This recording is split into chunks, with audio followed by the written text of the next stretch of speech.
Hey guys, welcome back to Screen Orb. Today we'll talk about the grossest my feet are killing me moments of 2021. Let's head into it. Number 10. Pitted keratolysis is a bacterial skin condition causing smelly erosions. Okay, this is something no one talks about. Little erosions on the feet that sometimes cause terrible odor. There's a name for it. Pitted keratolysis. Similar to athlete's foot, these erosions are often caused by a lack of ventilation to the feet or not washing them well after being out in public with no shoes on. It's easily treated with antifungal creams and in bad cases, oral antibiotics.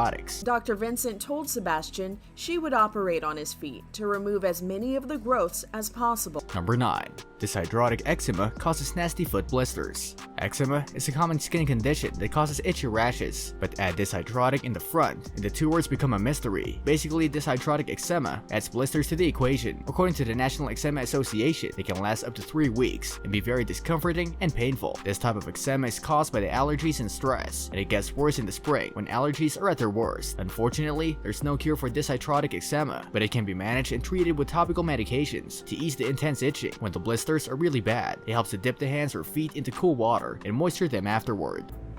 It's gone from pain in the bunion, which I still have, but I don't wear heels anymore. Number 8. Diabetic foot ulcers can lead to permanent disfigurement. Not everyone with diabetes will get diabetic foot ulcers, but the American Podiatric Medical Association notes that about 15% will. As it sounds, it's an ulcer on the sole of the foot. Diabetes patients are susceptible to them because of their disrupted blood flow and blood sugar levels. These ulcers can be smelly and painful to walk on, and if they're not cleaned and treated, they can cause bone infections and permanent disfigurement, affecting the patient's mobility. Number 7. Fungal nail infections cause discoloration and disfigurement. There are tons of different fungal infections out there that affect the toenails, and they occur from fungi growing under the nails. Fungal nail infections can transform a healthy nail into something that looks marred. Nails get discolored, disfigured, and split. They can smell bad and even crumble at the edges. And the worst of the worst, they fall off completely. Thankfully, these nail infections are treatable with over-the-counter antifungal products and shouldn't return once they've been nipped in the bud. Number 6. Athlete's foot is a fungus that thrives in warm shoes and socks. Athlete's foot is a fairly common fungal infection that results in dry, itchy, scaly, and cracked feet. The skin visibly turns red in severe cases and gives a burning sensation. You can get it by walking around barefoot and picking up something nasty on your feet, or from constantly wearing damp shoes and or socks. Luckily, it's preventable by wearing flip-flops in public spaces, keeping the feet dry, washing them well every day, and wearing breathable socks. If you do contract athlete's foot, there are over-the-counter fungal creams, sprays, and powders at the pharmacy that will attack the fungus and resolve the infection within a few days.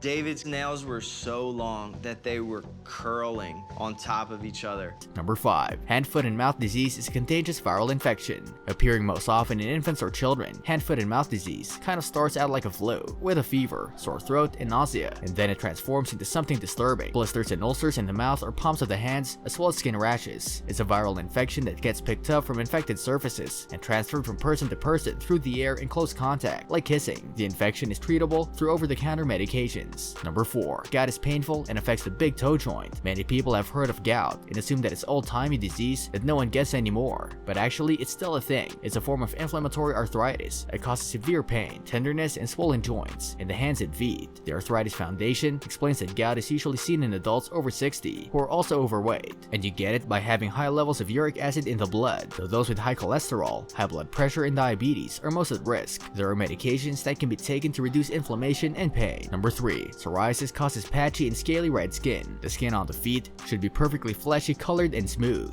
but when you have psoriasis, everything gets thrown out of whack. It's an autoimmune condition caused by a fungus, and it carries similar symptoms to athlete's foot, but with the added annoyance of swollen joints and pitted nails. There are various topical treatments and medications to alleviate the symptoms, but even when it goes away, it usually strikes again. Have you done anything to help? Well, I do, and I probably shouldn't. I do shave them. Number 2. Ingrown toenails are painful to walk on. As well as being painful, ingrown toenails are kind of gross to look at. You can see the skin sagging into the nail, and the nail growing into the skin. It's a mess. They usually affect the big toenail, because that tends to be the toe that people stub, and it's the toe that rubs up against the edge of the shoes. Ingrown toenails are also caused by cutting the toenail too short or at an angle. Usually, ingrown toenails can be taken care of at home by soaking the affected toe in warm water and applying an antibiotic ointment treatment like Neosporin, but if they don't clear up on their own, a visit to the doctor becomes necessary. In the worst cases, they have to remove the nail. Number 1. Corns are bumpy, dry, and painful. Like athlete's foot, corns are one of the milder skin conditions. They're thick patches of skin that are hard, sometimes bumpy, dry, and painful. Usually people get them on the soles of their feet, where the skin is thickened and hardened from so much walking. Corns can be treated with medications that contain salicylic acid, which allow the skin to return to its normal color and make way for healthy tissue. This brings us to the end of our video. I hope you enjoyed it. Hit like if you did, and don't forget to subscribe to our channel so that you don't miss any of our videos in the future. Also, watch the 2 videos that are on your screen because I'm sure you'll love them. With that, I'll see you in the next video.